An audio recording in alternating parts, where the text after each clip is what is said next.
Hello, and welcome to a special episode of the Lost Decades podcast. You could call it episode 16 and a half. Mm-hmm. 16 and It's three quarters if you're a Harry Potter I fan. should have made this full screen. It is a special episode about the Sumerian gods. So I'm going on a trip to Europe for like 2 weeks. So to have something to release, I wanted to have some kind of episode to record. But so I thought of doing the Sumerian gods. We kind of talked about this in the past. But doing the research and making this slideshow ended up taking as long as it normally takes me for an episode. So it's kind of pointless, but it was still fun. And this episode, I'm specifically focusing on Sumerian gods. So not Hittite or even like Akkadian or Assyrian. A lot of them are essentially the same. They just have a different name. So maybe in a future episode, we'll talk about like the Akkadians, and some of them will overlap, but then they'll have their specific Akkadian gods and stuff like that. But just to keep it simple, and I just want to do Sumerian, and maybe we'll do like Egyptian if I have to do something like this again. But here's some statues of some Sumerian like priests. Would you call him a priest, I guess, right? There's not like another I Everything term. I've read was they're priest. I mean, high priest, but that's literally just Priest, the yeah. same thing. Yeah. So the Sumerian structured their pantheon in this like four-tiered system, and they're kind of sorted even the gods into one of these four categories. So there's the high dome, the space between, the flat earth, and the depths. So the depths are kind of like the underworld in like Greek mythology. The flat earth obviously is just normal earth, and then the space between is essentially the sky and like the sun and the moon and outer space, and then the high dome is kind of just like the ethereal realm and something like that. So starting off with the first god is On or Anu, Mm-hmm. and he was the head of the pantheon, and he was a sky god. He's essentially like the god of the sky, not so much air and wind, but just the general concept of the sky and like I guess the heavens, you could say.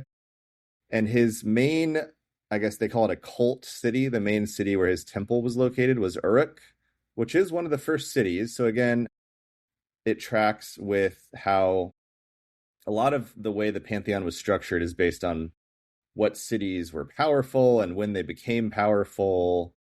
And so like the early cities would have the more powerful gods, and then the later on cities would have the less powerful gods, like the granddaughter of one of them. So even though he was the technical head on paper, he actually doesn't really have much going on in his mythology, and he's sort of just like almost like the Christian God, where he's a little bit unknown. He's kind of mysterious, and I guess he's the source of divine decrees. He's the one who technically is granting kingship to the mortal rulers. And he's typically shown wearing a horned cap, which is their symbol of divinity. So it's almost like a crown for them, is this like horned cap. And the more horns, the higher ranked the god. Then here's just some other pictures. I like I him like like, some of these pictures. yeah, like splitting this bowl open. I will say I should have looked it up. Some of these are from this one like board game that looked pretty cool. Like this one with where he's sitting on the throne was from the game. And anyway, I'll credit when I post this episode. So here's a map of Mesopotamia, and like I said, On was based in Uruk, so down south. And again, you're going to kind of see as they get sort of less popular, and you could say like the later Well, and created gods go more north. and I could be off, wasn't Uruk considered like one of the first cities, like actual Yeah, cities to like exist? And that's even probably before why Ur. it was there. Yeah. So it sort of makes sense that Uruk like does agriculture, and they're building up this city, and they have the kind of the first kings ever, and they kind of invent this god that then from then on, when more people make cities and make gods, it's almost like when you make a city that like creates the god. That's how I sort of picture it. And they're like I this mean, god, and I don't know all the details, but it's like, oh, our city's near a marshland, so this god is kind of the god of water or something like that, you know? it is funny how it does seem like the city gets to kind of decide what they want. They're like, yeah, we're like the moon city. And all I mean is not just that decision, but how it seems to be like accepted by everyone else. Like, well, yeah, that makes sense. They're like the moon city. Yeah, Like, it's that's like their yeah. branding. They have like a Yeah. marketing team, and they're like, okay, we're Pepsi, we're gonna be blue, Coke is red, Sprite is green. And We're that's why it's just never. funny how Nippur like got the best deal because they're like, oh yeah, we're basically where Enlil is. I know we haven't got to him yet, but all I mean is where Enlil is, and like we're just going to be the seat of all religious power. And it's just kind of funny that they just sort of were like, yeah, that's what we do, and everyone's like, yeah, that makes sense. They're like, Like, okay, yeah, I guess so, yeah. So, well, funny you say that, yeah, because the next up is Enlil, and his domain is the air, wind, storms, and kingship. And his city, like Andrew just said, is Nippur. And he's essentially the face of the pantheon. He's almost like the Zeus, you could say, in a certain way, where Zeus isn't technically the head. He had like the father, it's like Jupiter in Rome. I forget what it like well, Jupiter Chronos. is Zeus, but I get what you mean. I think Like, Chronos maybe was his Kronos dad, the is his dad. Titans. Yeah, Where Kronos like is. it almost makes it seem like his dad is a more powerful god, and then they took over. So I it's mean, because almost like he also had the yeah, two brothers, Poseidon and Hades, which is funny that they had less power, but yeah. right. So Enlil is almost the most well known of the gods, or the most powerful. And like we said, Nippur was always thought of as a holy city from the beginning of Mesopotamian, civilization. And let's see. So he actually runs things, as I said, and he apparently hands down the Tablet of Destinies, and he makes the calls that shape human fate. So he's more Ooh. hands-on. On is maybe more like he got the engine, the whole thing going, the machine going, and Enlil is running it. He's the driving the train or whatever. So he's the one who, like I said, he's hands on. He sends the great flood in the Sumerian deluge or flood myth, and we'll get into Yeah. Enki. But Enki actually is a bro, and he works around. He tips off a mortal, so he's sort of the Prometheus who gives humans fire. He kind of like Hmm. betrays the gods for humans. Yeah, and Enlil is the father of Nana, Ninurta, and Nergal, who I think we'll talk about most of those guys later. Nurgle. Oh God, that's funny. What is Nergal from? Oh, Warhammer 40K. oh, right, yeah. Yeah, it's funny you see when you Google. I've been Googling all these gods, and you see so many like Warhammer things and random other like RPGs and stuff that use the names. Yeah, So yeah, Nippur, you could say, was essentially Mesopotamia's Vatican. It was the that's true. religious capital, even They if kind of political and the power fell. significance was it's funny because so much religion and outside of even just Mesopotamia, but it's funny how religion's main purpose is legitimization of rule usually, and so that's why it seems like all the way from the original Sumerians to the Akkadians to the Babylonians to Is and Larsa. All would go to Nippur to be like, yep, like that. See, remember, like I went here and I gave a bunch of money. That's why I'm king. Like gods totally agree with me. I don't know. Yeah, I would slightly disagree. I would just say I do kind of feel like religion was already there for other reasons, like people just trying to understand what was going on, and like why things like lightning storms happen, and then gods kind of or not gods, kings kind of co-opted the religious structure and were like, "Oh, actually this god, he said I'm actually in charge like on earth. He's still the I god, guess but." that's what I mean more by organized religion. The idea of like, Right. why is Nippur important at all? Because the kings go there, give a bunch of money, build a bunch of statues, and then that legitimizes their rule in the eyes of everyone Yeah, else. I was watching some Yeah. video and I was thinking, yeah, that same thing where it's an easy way for a king to kind of collect taxes in a weird secondary way of like, all right, everyone just kind of donates their food, and maybe they have money to the temple as like a donation sort of thing, and then I take most of that and use it to Hmm. run the country. And it feels more, it's easier to, I think, convince people to do that because you're like, oh, you're supporting their religion and all this stuff, rather than like, I Yeah. just money so I can like go fight a war. Um, and also, yeah, this map's kind of cool. I like that it shows like the Gutians up here, who we heard about, and Elam, and it also shows Mario where there. the ancient coastline was. Yeah, instead of Yeah, it's crazy how much that region changed over time. yeah. All right, so then we got, as I mentioned before, Enki, also known as A. Yeah, His EA, domain the origin of was the video game company. yeah, EA.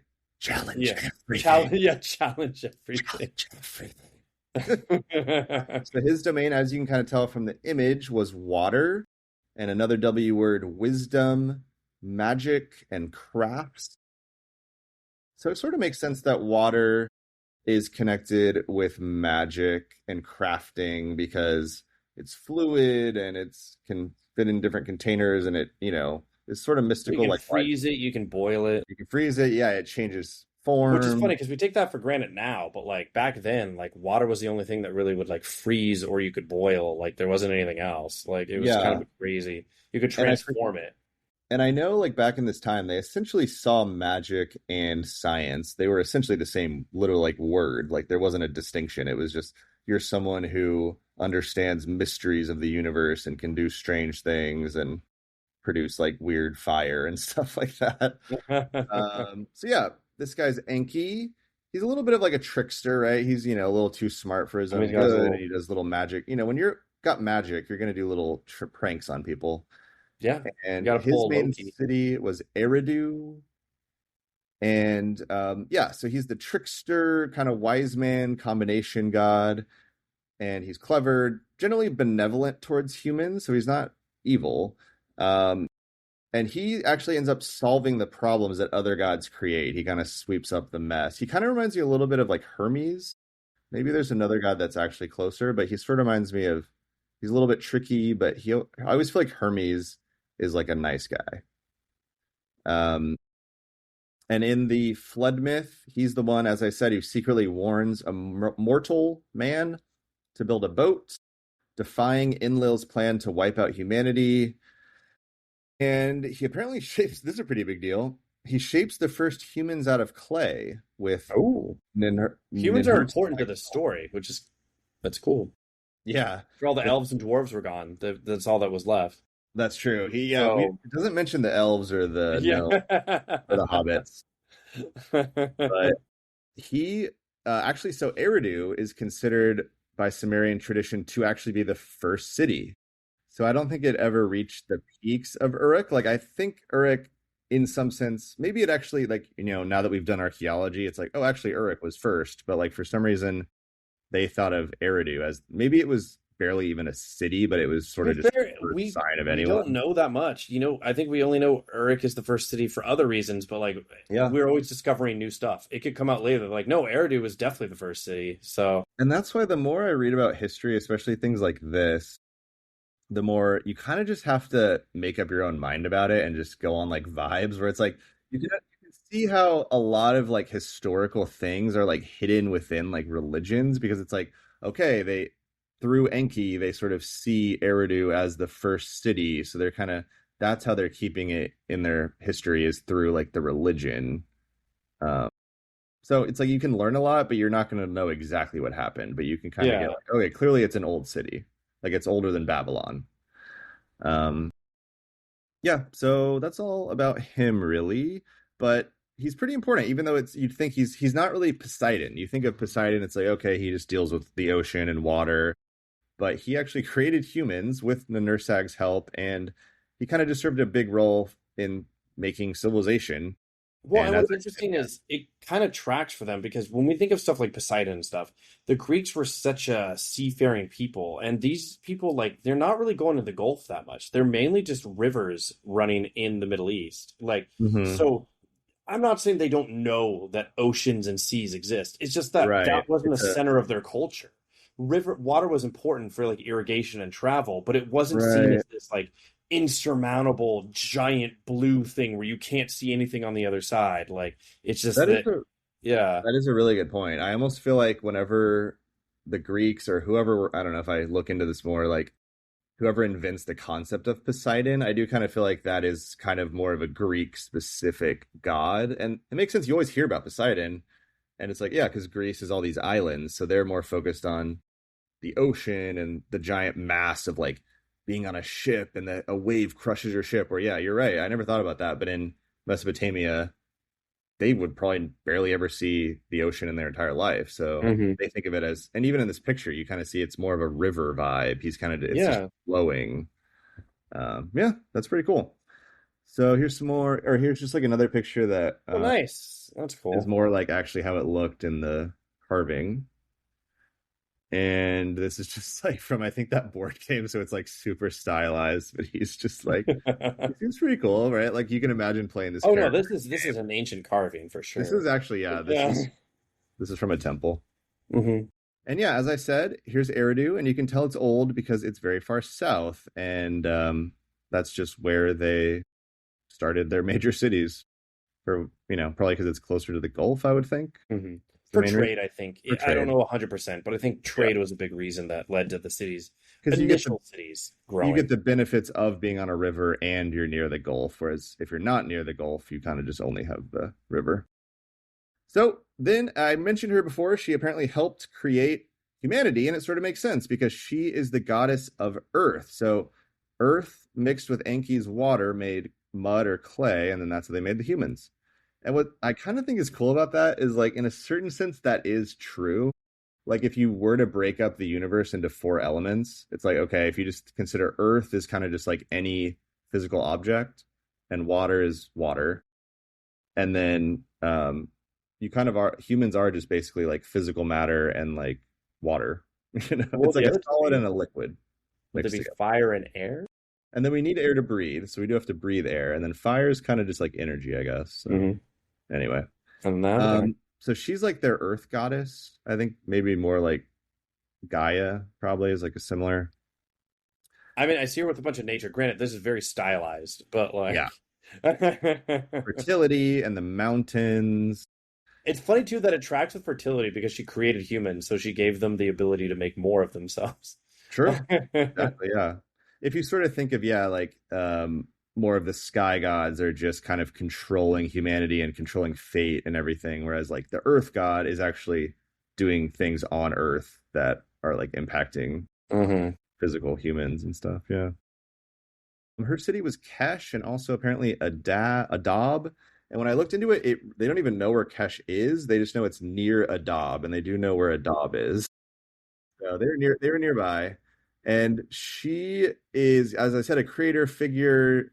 And let's see, in the myth of Enki and Hag, has her giving birth to a series of healing goddesses after Enki falls ill from eating forbidden plants, often depicted with an omega shaped symbol thought to represent a womb or udder, tying her to fertility and nursing. Hmm. So, It's funny how many yeah. parallels there are to other religions. Well, I mean, I think they really just kind of took the concepts and Well, yeah, no, no, no, I'm not down that at all. I just mean it's so funny to hear about the it's funny how flood, the similar. forbidden fruit, Yeah. like all this stuff. It's like, huh? And I thought this carving was kind of cool too. How it's like Yeah. looking like straight at you. And yeah, there is Adab. It's kind of sort of in the middle, right? Smack dab in the middle of the action. And this is a good place to kind of talk about just where the major cities were. And yeah, I forget what I was going to say about this slide exactly, but Well, I I just mean, like, they're also just all along the rivers, which not that that's yeah, surprising, but it is funny how obviously it makes well, not even funny. It's just it's so important. Like we don't have the means to make these cities survive outside of being near these rivers. Like that is the only way that they get by. yeah. It's just reminding us of the thing I keep saying of like it started more in the south and it moved up the river. Like just Hmm. how much this is really about literally traveling up the river. People probably didn't walk very often. They would just take the boat if they had one because it'd be a lot faster. Um, so also this is a good point to talk about. There were like the four elements, and we already talked about them. So On was the sky, Enlil was air, Enki was water, and the Nursag was earth. So those are like the four elemental forces. And then we're gonna get to the three. I don't know what you would call them, but they're more the planets, like the sun, the astral bodies, the sun, the moon, and I guess Venus, like love. We'll get into it, but we're moving on from the four elements, and the rest of the gods are a little different.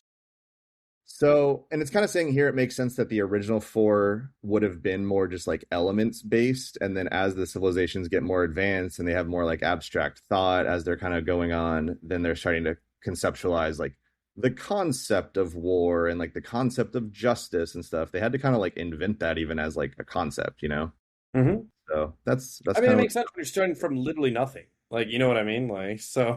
and it's an easy way to like explain it. Like if you're, let's just say you're like a nomadic, like hunter gatherer or something, and you just kind of have your tribal situation, and then maybe you've never even heard of like a war happening. You're just in this little valley or something, and someone has to explain the concept of war. It's easier if you have like a god, and you can be like, here's this god, and he has all these crazy weapons, and he controls people like fighting each other. And Hmm. anyway, first of these gods is Nana, which kind of seems like it would be a woman based on just how we think in the West about your name ending with an A like that. But it's this guy. He's also known as Sin, and his domain is the moon, and his city was Ur. So another pretty old city.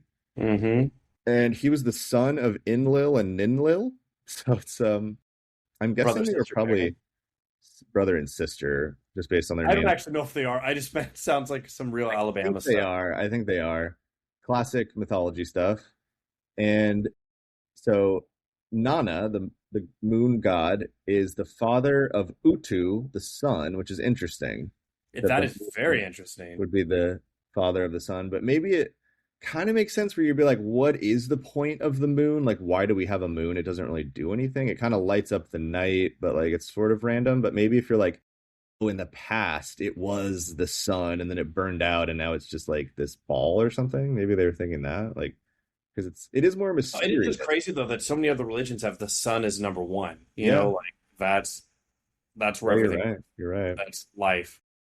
And it's funny that not only is the sun not number one, but it's like number like five or six. I was gonna say, yeah, like this guy's already the son of Air and I can't remember Ninlil, but No, no, anyway, I don't think we talked about actually, but and then so he's the moon, and then his so the sun is like the grandson of Air. yeah. Like it's funny, Actually, yeah, while I'm talking, can you look up Ninlil? I'm kind of yeah. curious.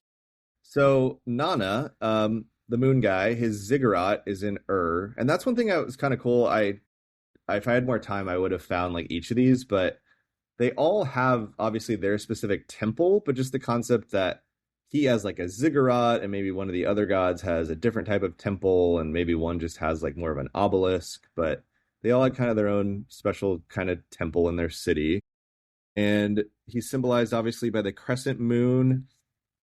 And actually his cult was politically important because Ur-Nammu, who is the founder of the third dynasty of Ur, which is how we started our podcast in the first episode, Yeah. was simply about the founding of that dynasty. So Ur-Nammu heavily promoted Nana worship to legitimize his new capital, which is pretty cool. So it seems like that's why maybe it's weird, yeah, that but maybe that's why the moon is more powerful than the sun, is just because um Ur was the capital of Ur-Nammu, so then he promoted the moon god more. You know what I mean? I do know what you mean. Sorry, I got a little distracted reading about Ninlo. Tell us about Ninlo. So it sounds like she was kind of, it sucks, but she's like relegated as just the wife of Enlil because it seems like Oh, she just also does the wind and also knows about destinies. But it seems like most of the things are just sort of like she's worshipped in Nippur alongside Enlil, and she's basically just known as Enlil's wife. It seems like she wasn't really a pantheon on her own. She was worshipped as a senior deity, they said, but like more like, oh, she's like with Enlil. Like that's who hmm. she is. There's not like a lot to her other than just being the mother of some of these other people. That's probably why she didn't make it on the Yeah. slideshow, sadly. But I thought this was a pretty cool carving. You can kind of see like the crescent moon up here and all this other stuff. So Well, it's that, funny too because they said later She's considered the in the Neo Assyrian Empire, their god Ashur. She's the wife of Ashur. So it's funny that they're just sort of like, she's just like the wife of the important person. That's who she is. I hope my texts aren't coming through on this video. We'll see. Um, Yeah. Okay. I just saw one pop up. So actually, let me know if you end up seeing a text come up. Anyway, next up, well, here we go. Here's Ur. I think I already might have showed that earlier, but Ur's way down there. And then here is the next god. I just like this picture, so I'm starting with the big picture, but his name is Utu, This. and also known as Shamash, and he is the god of the sun. So as we said, it's kind of funny that he seems not very important. He's because his city is Sipar and also Larsa, and we did talk about the Isin Larsa period, but it's a bit Mhm. obscure of a time period, and I don't remember talking about Sipar that much. So it's like, I'll be honest, we that's why this episode helps. We didn't talk about the gods all that much, other than just like, oh, they're the chief deity of this place. yeah, it kind of puts some things into context, and it makes me even wonder. I didn't really look into why this city with this god, but maybe I'll do that now. But yeah, his domain was the sun, justice, truth, and oaths. So he really is kind of like a traditional like sun god, like sort of like Ra, Hmm. or even like I would say Zeus, or I guess it would be like what's his name? Art not Artemis. Artemis's brother, not Ares. Apollo. I think Okay, I Apollo was like, is I don't actually know where we're sorry, going I with knew it was an A word. this. Apollo. I guess Utu is kind of like Apollo because Apollo actually was, I think, the son of Zeus. Maybe he always is more like a younger guy, so maybe it weirdly actually is similar to Greece. But you would think the sun would be number one. Kind of weird, Yeah, but it kind of does weirdly give the ancient Sumerians more credit than you would think because you sort of think, oh, if I was in the world and didn't know anything, I would look at the sun and be like, wow, that must be really powerful. Like that's in charge of everything.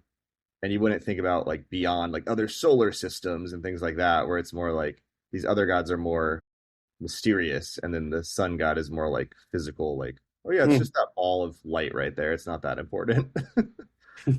So yeah, Utu is actually the twin brother of Inanna, who I think I'm going to talk about. Um, and he sees everything the sun touches. Everything the sun touches is yours, son. Oh wow! So this is it's a Mufasa allegory. He's basically Mufasa, yeah.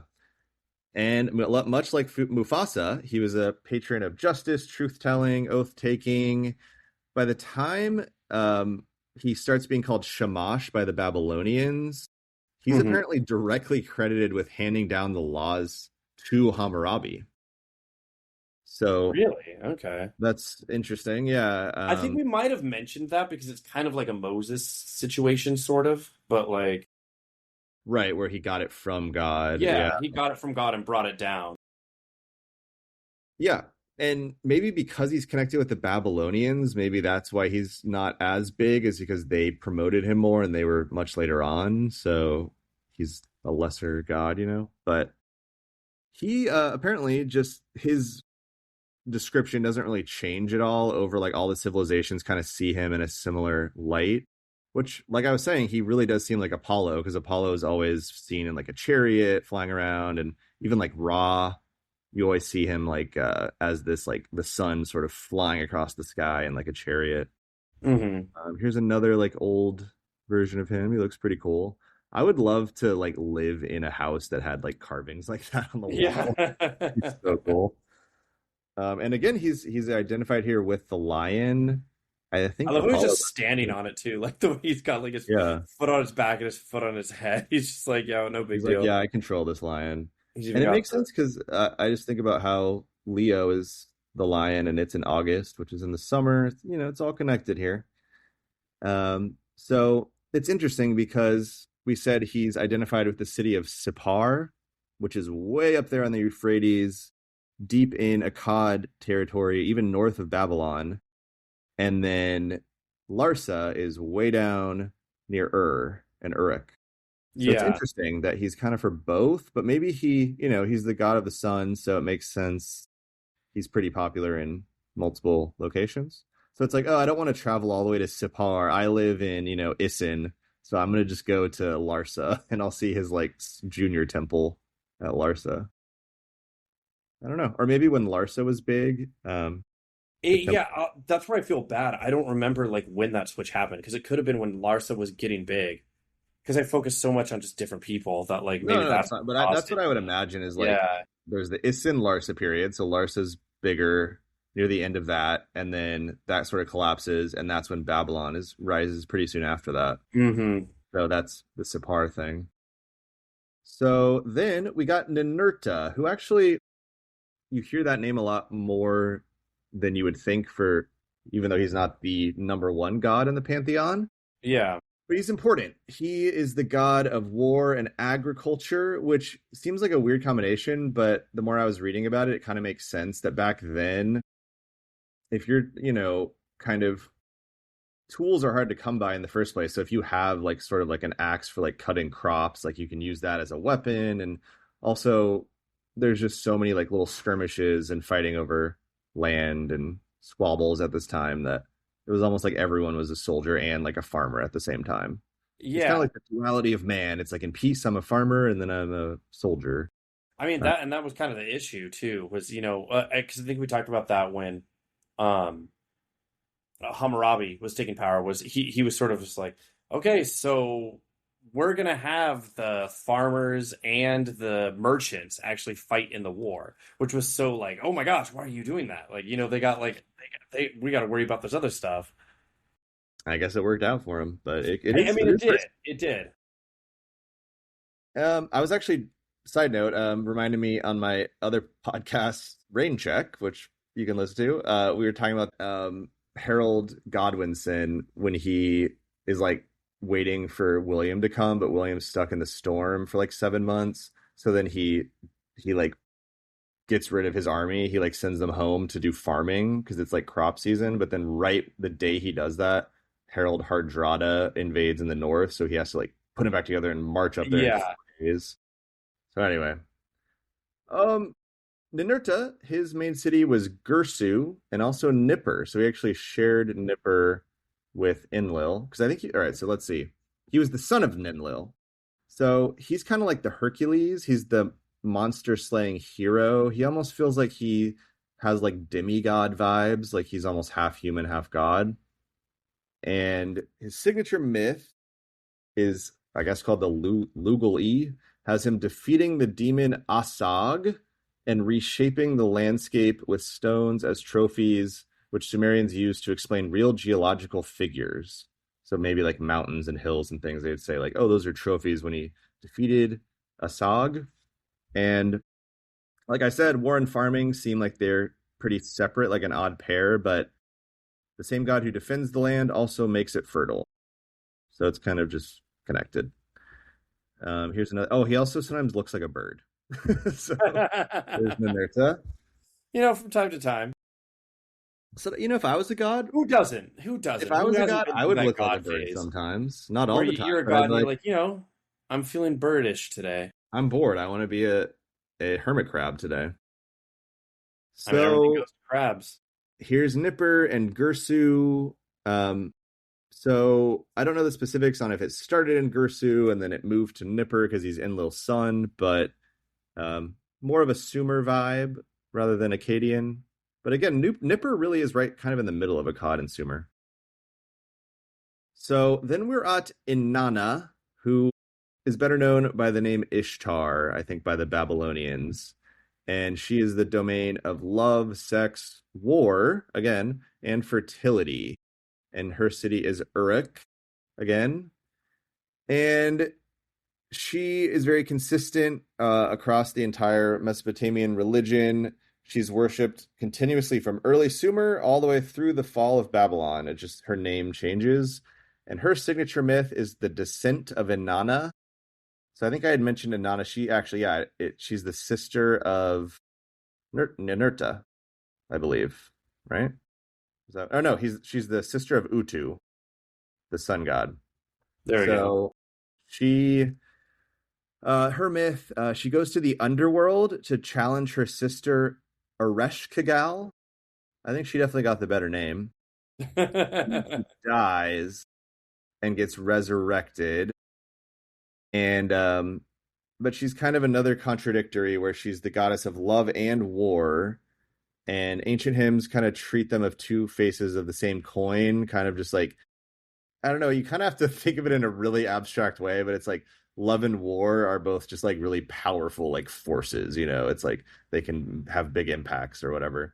And I feel like what's the Greek god of love? Aphrodite, I Aphrodite. guess. No, wait, she's beauty? Is it still the same? She I might don't be know. different. I think I'm thinking more of like Athena actually, but But Athena is she's more of like also wisdom. war and wisdom, right? I And it do throws me think, off because yeah, she's like war, but also Ares is war. Like, I think Athena is almost another like Greek invention where they kind of took Ishtar, but they made her a little more wise, and then they spun off Aphrodite as just the love part, and I feel like I don't really see Aphrodite with war very much. I feel like they kind of split that off later. yeah, but like I said, I thought it was Athena being, yeah, I don't But also look at this picture on the right is insane. If you Google any of these gods' names, there's so much crazy fan art, which makes sense. But yeah, you can see her. She's identified with having wings, and she has a lion sort of on a leash, so she's kind of maybe controlling nature in a certain way. Um, and she has a spear here. She kind of looks like an angel in a certain way, because not all these gods have wings necessarily, but she's identified with the lion, much like her brother. So I guess her and her brother are both with the lion. And there's Uruk, which we've already seen. All right, we're getting close to the end here. We have like two more, I think. These are the more kind of obscure, kind of like interesting ones. This guy is Dumuzi, know. Hmm. and he's the shepherd god. Um, so he's kind of just the god of shepherds, but it's also about resurrection, which I'll explain in a second. But his city is Bad Tabira, not good Tabira. And I just like this picture. I think this is another one from that board game I was talking about where it just has cool art. I love that he's this giant shepherd. He's like, all right, I gotta get this sheep corralled in here. Oh, shout out to I do have the quote, or I do have the YouTube here. The Legends of History is where I got this picture. I Uh, like it. I'm not gonna lie too. It literally looks like some Magic the Gathering card art or it looks a something. lot like Magic the Gathering. Yeah. The Muzid, also known as Tammuz, the god who died and rose again. So he was Inanna, the god we just talked about, husband and consort, and his myth is essentially kind of the flip of hers. So when Inanna goes to the underworld, and she apparently needs a substitute to take her place, that's how she's able to be revived. And so she chooses her husband Dumuzi, who apparently is just relaxing on his throne instead of mourning her apparent death. So he kind of deserves it. He's kind of like a the guy who gets tied up, and I think it's actually Prometheus who ends up getting tied up and having his liver eaten by crows, and then where he did something kind of bad, and then he gets Well, I mean, punished. Prometheus is one who brought fire to humans. I know that was the Right, big. so he did a Yeah. good thing, but the gods were mad. The gods were mad. So he's more like the Sisyphus pushing the rock up the hill, I guess. But Okay. anyway, he apparently women's laments for Tammuz are even referenced later in the Hebrew Bible, Ezekiel 8:14, as a foreign practice observers found notable. So they would sort of like cry over this god who like died. And again, there are later like Greek myths that are very similar, like Orpheus goes into the underworld to save his wife, but then he's just leads her out, but all he has to do is not look back at her. And at the last second, he looks back and she turns into salt. So Oh my, dude, that's another biblical story. Oh that's my in the God. Bible too. Yeah. That's crazy how many there are. It's all connected, man. It just not even Uh, just looking back, it literally turns into a pillar of salt. Like, really? Like, yeah, it is crazy. seriously, they Um, copied the Bible 2,000 years before it. right. I can't believe they did that. So it's also funny that Bad Tabira, I haven't really heard of it, but I guess it gets overshadowed by Uruk and even like Uma, I've heard of, Yeah, but it's sort of a Thurman. more obscure city. It kind of makes me want to look into like what's going on in Pazurish Darjan or like Larak. I just want to know like what was going or I'm trying to go Jill. back to that out of context too. It's like, dude, I just really want to know what's going on at Darzan. That would actually maybe that could be a fun special episode sometime. Is like I just look of into obscure Babylonian cities. Or it's like, oh yeah, this week we're going to talk about Borsippa, Rapakern, and Nerabutum.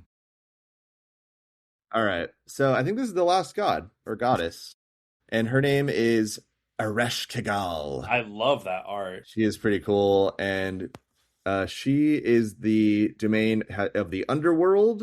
So their Hades was a chick, which is pretty cool. Um, and women can be the god of the underworld too. They can do anything. And her city was Kutha or Cutha, and she actually weirdly shared it with Nurgle, who I think was almost like the male version of maybe he was more like a Hades. But she has no major temple of her own. The underworld itself is treated as her domain. So it's sort of like when you die, you visit the temple of Ereshkigal.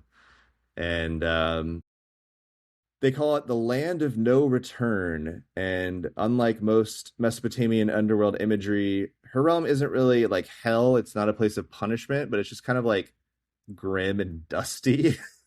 Well, yeah, uh, because I thought it was interesting that they don't really have like a hell or a heaven kind of thing. yeah, actually, I should look more into that. I guess here it kind of just seems like you end up more in just maybe like it's just kind of gray, like it's not really exciting, but everyone just goes to the same place. There's not like the levels of hell or anything like that. But yeah, I that is interesting. I don't know if what their concept of like heaven or anything, but I actually looked that up because I thought it was interesting. yeah, let me know what do they think. So they don't think that how you spend your life matters at all, which is super interesting. Hmm. So, which I guess works out for some people, but that you all go to the underworld. And funny enough, another like similarity to another religion, there's a guy who takes you on a boat down a river, and he takes you through these like seven different gates where you shed all of your like mortal stuff, and then it kind of is just like I don't understand why they like. Okay, I'm going on a tangent, but so religion is about like I don't know, you care about the afterlife and stuff like that, but they make it seem like the afterlife sucks so much, even if you're like a king. Like, I don't get they're like, you basically eat dust all the time. Like, that's like what you do. And there's like no water. So, like, you need people, where you drink dirty water. And the only way to get clean water is in your gravesite, they put little tubes or something. And then your people are supposed to go and pour water in so you won't be thirsty. Uh, I guess but it's similar to the Egyptians because the Egyptians obviously saw that you had to like have all this stuff, like you if you well, wanted no, to. but they're saying the stuff doesn't come with you either. Oh, that right, right. But They actually said now just this the came water. later, so this is more like Babylonian or like Isin Larsa period stuff.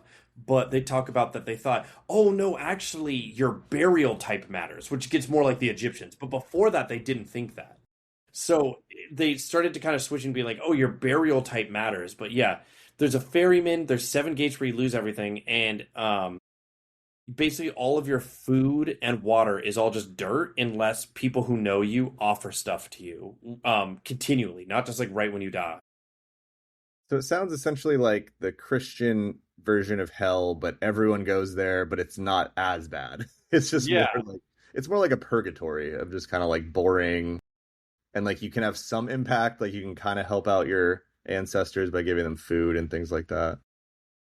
I mean, I can see how it works out because obviously it's like, okay, well, I don't want to die. That doesn't sound very good, but I can at least help out and I can like give things to my Yeah, it just is funny ancestors. that the best you can get is like food and water from people who care about you, and then that's it. And Like that's it. Sorry.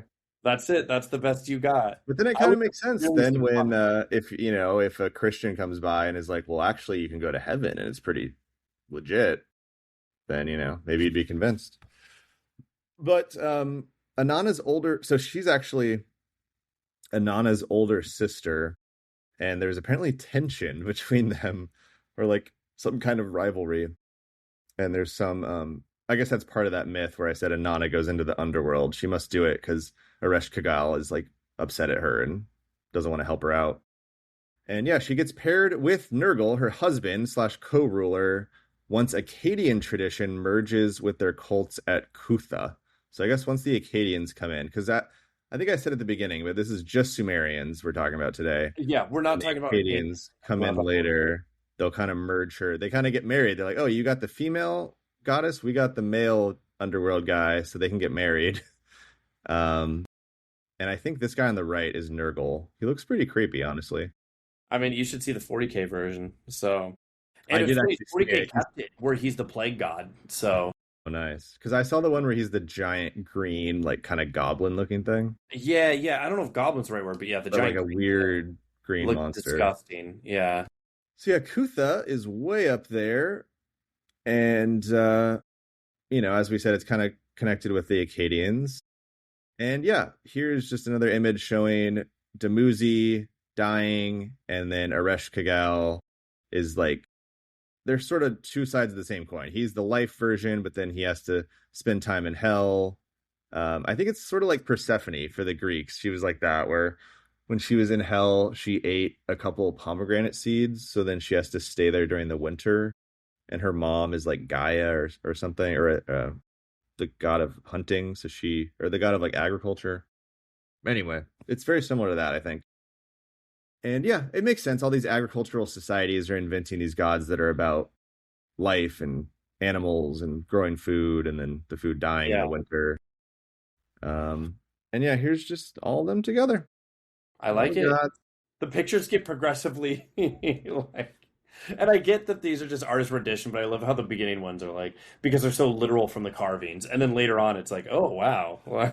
Yeah, it's honestly because I found these four. They're more the major ones, and Well, and they those ones are from the carvings, so they're more realistic to what they drew at the time. which is it's kind of a cool art style. I really like Enki. Enki, like I would wear a shirt with that Enki design on it. Yeah, But yeah, obviously these other ones are very much fan art and stuff like that. But I hope you guys enjoyed a little change. I think this is actually the board game where I got some of this art from. But I don't that's know the name of cool. it, but it looks pretty fun. And it kind of they all have different like powers and things like that. There's like wonders, like the Ishtar Gate. This temple for Marduk is crazy. Etamanunki. I love Anyway, it. I hope you enjoyed this special episode of the Lost Decades podcast about Sumerian gods. Next week, we will be back with a normal episode. I think we're doing 1550 to 1500.